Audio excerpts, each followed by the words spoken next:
On demande ici de vérifier l'identité suivante sans calculatrice, mais bien sûr je vais vérifier la calculatrice. Je vais vérifier avant la calculatrice et puis je ferai la démonstration pour calculer, enfin la vérification par calcul pour bien montrer que arc sinus 3 cinquièmes plus arc sinus 4 cinquièmes fait bien pi demi. Voyons voir déjà ça par GeoGebra.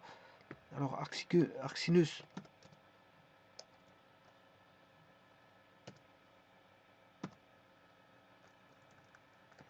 j'ai déjà raté mon coup. Arc sinus 3 cinquièmes plus arc sinus 4 cinquièmes. Voilà, c'est bien pi demi. Hein. Pi demi, c'est 1,57. C'est bon. Bien sûr, la réponse d'arc sinus 3 cinquièmes.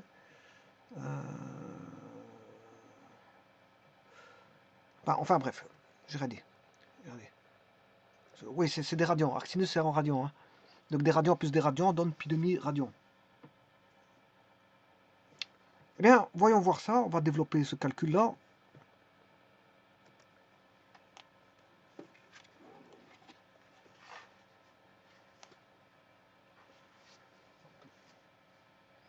Petit instant.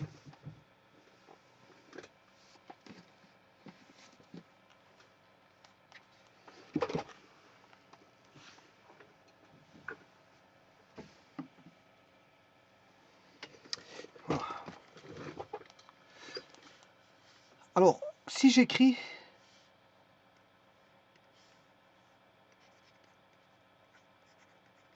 arc sinus 3 cinquièmes plus arc sinus 4 cinquièmes, on doit vérifier que ça fait pi demi. Bon, on ne le sait pas, on fait comme si on ne le savait pas. Donc c'est un point d'interrogation.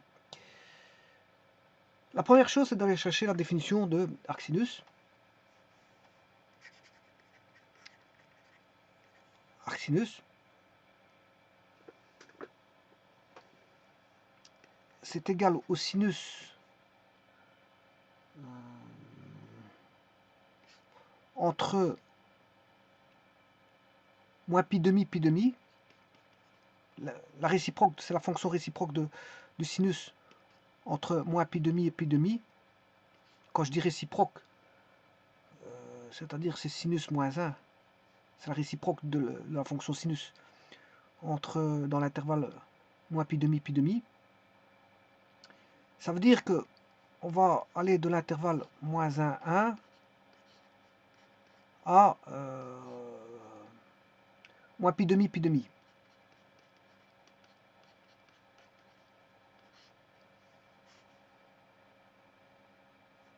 Voilà. Alors, en d'autres termes, je pourrais dire que y est égal à arc sinus x. Ça équivaut à dire que x égale sinus y. Mais attention que le y est borné.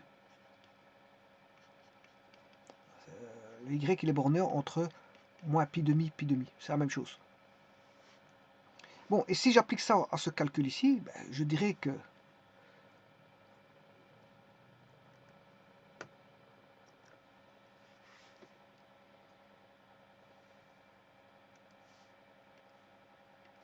arc sinus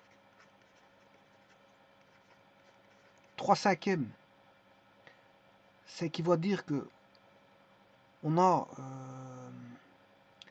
sinus alpha qui vaut 3 cinquièmes, arc sinus 4 cinquièmes,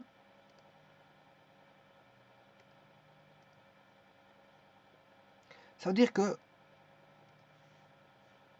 sinus, c'est pas le même angle, hein, je vais l'appeler bêta, égale 4 cinquièmes.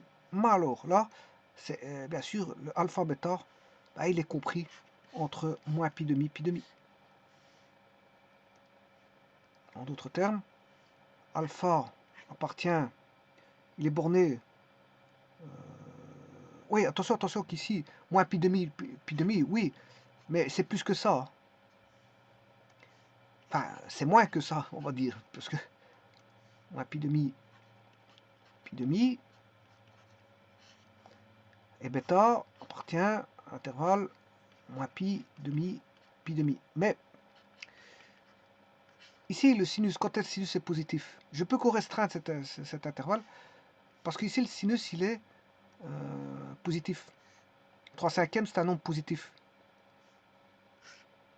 Alors, 3/5, c'est un nombre positif, et le sinus est positif entre... bon, je peux prendre entre pi demi, moins pi demi à pi demi. Donc, le domaine, il est ici. Voilà, c'est le domaine là. Donc, je peux couper la partie de gauche. Voilà, parce qu'il ne fait pas partie du domaine. Ça, c'est une chose. Et en plus de ça, je peux encore faire une scission, non pas de par la définition, mais de par le fait que le nombre est positif. Donc, c'est-à-dire qu'ici, le nombre, il est positif ici. Et pour le sinus, il est négatif là. Et comme on a affaire à un nombre positif, ben, on ira de 0 à pi. Alpha est compris entre 0 et pi. Alors, je pourrais mettre alpha appartient à 0. Comme il ne vaut pas 0, parce que si on avait 0 ici, on sait bien que on n'aura pas 0, parce que 3/5, arc sinus de 0, ça fait 0. Donc ici, je l'enlève. Arc sinus 3/5, il est compris entre 0, il est non nul, hein, de 0 à...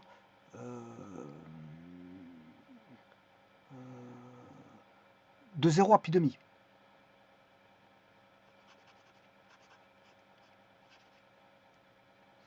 Alors, en pi demi, il ferait 1. Il ferait 1. Donc, voilà. Sinus pi demi, ça ferait 1. Donc, comme j'ai une fraction, elle est comprise entre 0 et pi demi. Voilà, ça, j'ai fait une bande de restriction ici. Et alors, bêta, c'est le même. Hein. Comme il ne vaut pas 0, il vaut pas 0, donc je peux enlever le 0. On a un nombre ici, et comme il ne vaut pas 1, voilà, il est compris entre 0 et 1. Ben, voilà, on sait bien où appartient alpha et bêta.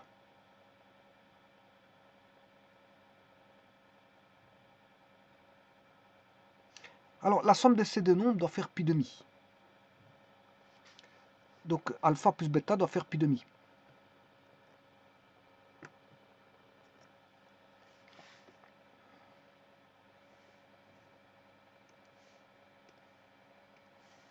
Donc, arc sinus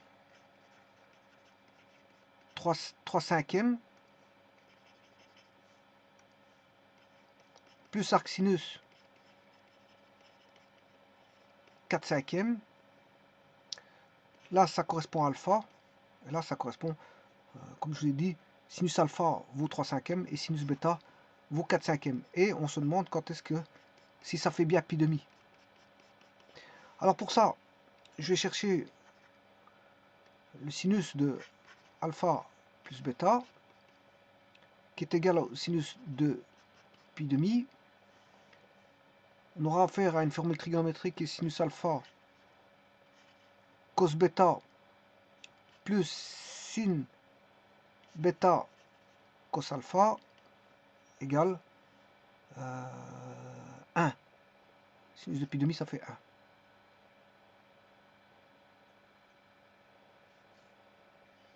Alors, le sinus de alpha, il vaut 3/5.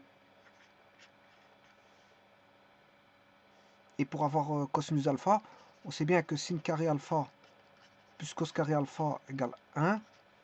Donc, cos carré alpha égale 1 moins sin carré alpha. 1 moins 9/25. 3, c'est 3/5 au carré. 25 moins 25, ça fait 16/25. Donc, on aura 4/5. C'est 4/5. Alors, on peut avoir plus c'est 4/5 moins 4/5. Mais ici, comme il est dans le cadran entre 0 et pi demi, alpha, donc le cosinus, voilà, dans le cadran entre 0 et pi demi, premier cadran, ici, le cosinus, il est positif. Donc on va prendre 25 moins 9 sur 25 égale 16 25e. Ça c'est pour le cos carré. Je prends la partie, parce que ça va donner en racine carrée de un nombre positif et négatif. Mais je prends le positif, parce que comme je l'ai dit, on est dans le premier cadran. Donc ce qui fait cosinus alpha 4 cinquièmes. Bon, bêta, je vais faire la même chose avec bêta. Hein. C'est juste une recopie. Bêta, c'est combien? Ben, c'est 4 cinquièmes. Et sinus qui correspond, ben, voilà. Si le sinus, ou sinus correspond, si au sinus,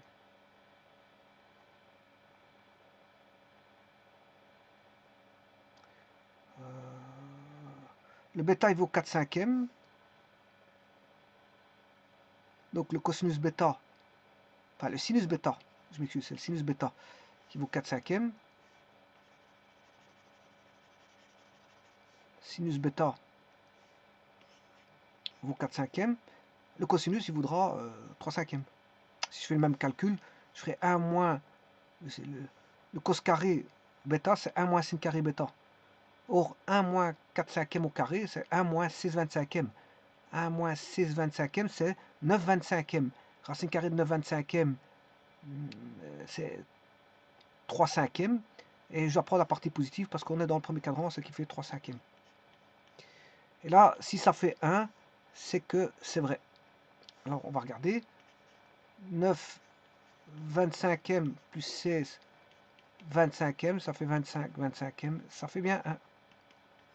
Donc, le sinus, là, la somme des deux angles fait bien pi demi.